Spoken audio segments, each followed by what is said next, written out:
Shalom, que o Senhor te abençoe grandemente em nome de Jesus. Estamos aqui para mais um devocional. E está aqui hoje no livro de Marcos, capítulo 7, versículo 24. Mas antes, curte o nosso vídeo, dá um joinha, compartilhe, envie para um amigo. Se inscreva no nosso canal. Se você não é inscrito, se inscreva, ativa o sininho, porque você vai receber uma notificação aí todas as vezes que nós entrarmos no ar. A passagem de hoje fala de um milagre extraordinário ainda do Senhor Jesus. Olha só, Marcos capítulo 7, versículo 24. Jesus saiu dali e foi para a região que fica perto da cidade de Tiro. Ele entrou numa casa e não queria que soubessem que ele estava ali, mas não pôde se esconder. Jesus estava procurando um lugar para repousar. Jesus estava toda hora expulsando o demônio, curando enfermos, pregando, ensinando. Mas a fama de Jesus já estava tão grande que ele entrou naquela casa numa região fora de Jerusalém, das terras de Israel, numa região hostil, numa região inimiga do povo de Israel, e Jesus era um judeu. Jesus corria até risco de vida ali, então ele foi para aquela região, porque ele sabia que os judeus não iriam procurá-lo ali, mas ele corria risco também de cair na mão dos inimigos. E ele não pôde se esconder, descobriram que ele estava ali. Olha só, certa mulher que tinha uma filha que estava dominada por um espírito mau, ouviu falar a respeito de Jesus. Ela veio e se ajoelhou aos pés dele. Era estrangeira, de nacionalidade sírio-fenícia, a Síria e a Fenícia, ou seja, a Grécia. Ela era uma mulher grega, ela não era judia. E Jesus estava com uma missão de pregar apenas para os judeus. Quem vai pregar para os estrangeiros é Pedro, quando ele vai lá na casa de Cornélio pregar para Cornélio. Mas você vê que uma mulher grega, ela vai quebrar os protocolos de Jesus. Jesus não curava estrangeiros. Jesus veio para pregar apenas para os judeus. Esses são os 144 mil que o livro do Apocalipse fala. Os 144 mil são os judeus que creram na palavra que Jesus pregou, tá? Então, aqui Jesus está numa missão de converter e formar esse número dos 144 mil. E essa mulher estrangeira, grega, ela aparece no caminho de Jesus, ela se prostra a Jesus. E ela pediu que Jesus expulsasse da sua filha o demônio. Interessante que é mais uma vez na Bíblia que nós encontramos uma pessoa que o problema não está com ela, mas ela está intercedendo por alguém, como daquele pai que pede pelo filho que estava endemoninhado. Isso se chama intercessão, é quando nós oramos e pedimos para Jesus pela vida de outra pessoa. Gente, nós precisamos desenvolver esse hábito. Nós precisamos orar uns pelos outros. Sim, precisamos estar orando uns pelos outros. Nós estamos perdendo isso.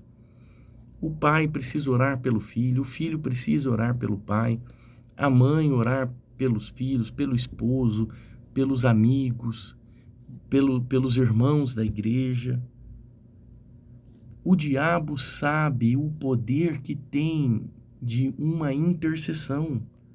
Intercessão é quando clamamos pela vida de outra pessoa. Você vê que Deus, ele mudou a vida de Jó quando Jó estava orando pelos seus amigos.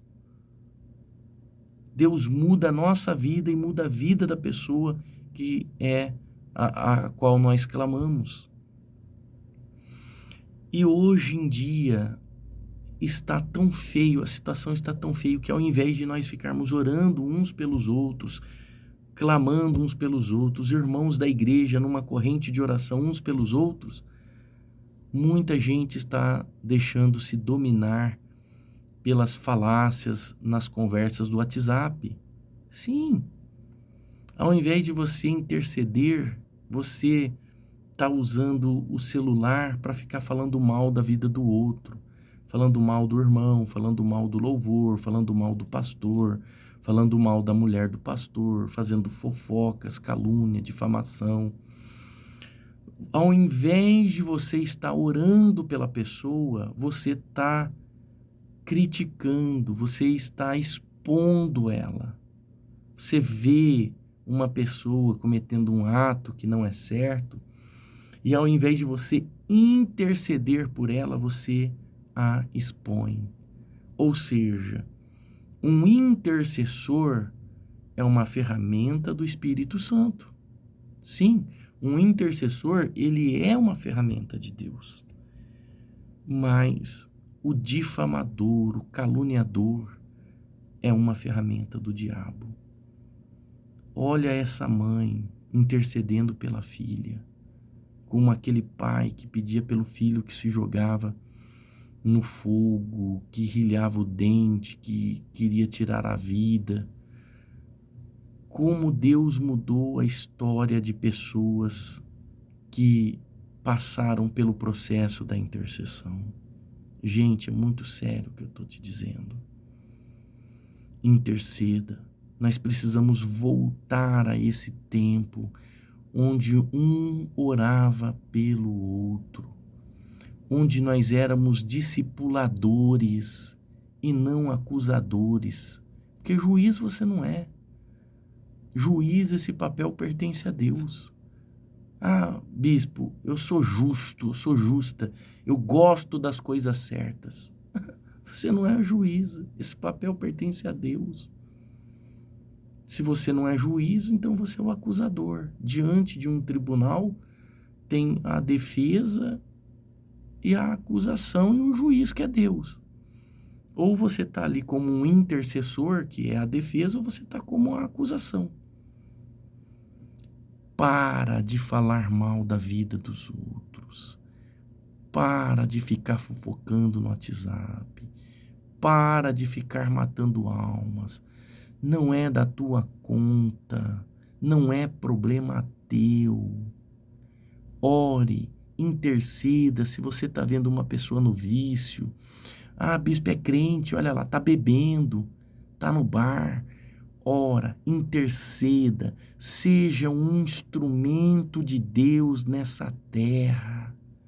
Seja um instrumento de Deus.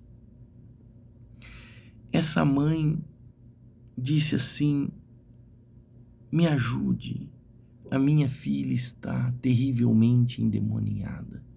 Me ajude. Aí aqui entra um segundo plano da resposta de Deus. Primeiro, a intercessão. Segundo, mas Jesus disse: deixe que os filhos comam primeiro. Jesus está falando da missão que ele tinha de pregar para os judeus, que era formar os 144 mil. Não está certo tirar o pão dos filhos e jogá-lo para os cachorros, para os cachorrinhos, que eram os góis, né? Os cães eram considerados os góis, as outras nações, porque eles eram aqueles que vinham contra Israel rilhando os dentes, por isso que eles eram chamados de cachorro. Quando a Bíblia diz que os cães não herdarão o reino de Deus, ficarão fora os feiticeiros, mentirosos, os cães. Os cães não é os bichinhos, os animaizinhos, é aqueles que vinham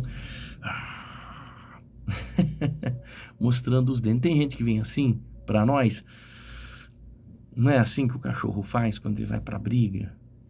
Esses não vão herdar o reino de Deus. E essas nações, elas vinham assim contra Israel. Por isso que Jesus falou que os gregos aqui não ia tirar dos judeus e dar para os gregos, para os estrangeiros. Ela respondeu: mas Senhor, respondeu a mulher, até mesmo os cachorrinhos que ficam debaixo da mesa comem as migalhas de pão que as crianças deixam cair. Jesus disse, por causa dessa palavra, olha só, por causa dessa palavra, o demônio já saiu da sua filha. Não foi Jesus que tirou o demônio, foi por causa da palavra dela. Por causa dessa palavra, o demônio já saiu da tua filha. Existem palavras chaves, palavras de autoridade. Olha o que Jesus está dizendo. Aqui não era a fé dela. Em muitos casos, Jesus falou, a tua fé te salvou. Não. Por causa dessa palavra, o demônio já saiu de lá. O demônio ia ter que enfrentar em casa uma mulher cheia de humildade. E o diabo não suporta ver alguém humilde. O diabo gosta dos arrogantes, dos prepotentes. Por causa dessa palavra, o diabo já saiu. Quando a mulher voltou para casa, encontrou a criança deitada na cama e, de fato, o demônio tinha saído dela. Meu irmão, duas coisas são necessárias para o milagre. Duas coisas: a intercessão e a palavra de autoridade. Palavras chaves. Palavras de precisão. Isso muda. Isso muda. Isso muda tudo no mundo físico, espiritual. Primeiro mudou no mundo espiritual e é claro que depois mudou no mundo físico. Então, primeiro, tudo que acontece no mundo físico acontece primeiro no mundo espiritual. Deixa eu orar para você, porque o devocional já está ficando longo, tinha mais coisas para falar, mas depois fica longo, as pessoas não assistem. Vamos orar. Senhor, em nome de Jesus, obrigado pelo dia de hoje, pela nossa vida, pelo pão, nem que seja pelas migalhas que têm caído da mesa. Elas têm nos sustentado, nos colocado de pé. Então, eu peço agora, meu Deus, para essa pessoa que precisa ser intercessora, ou que precisa de intercessão, mas eu intercedo agora por esta pessoa que acompanha esse devocional. Ajuda ela a ficar longe das falácias, das correntes de fofoca, das intrigas, das conversinhas. Ajuda ela a ir para a igreja, para assistir o culto, para participar de uma reunião abençoada, para sentir a tua presença, para sentir a manifestação do teu Espírito Santo. Fecha, meu Deus, a boca do difamador, do caluniador, no nome do Senhor Jesus. E nos dê, meu Deus, sabedoria para usarmos estas palavras chaves, palavras que geram destino. Sim, Senhor, pedimos isso para nós, em nome do Senhor Jesus Cristo. Amém. Shalom. Deus te abençoe.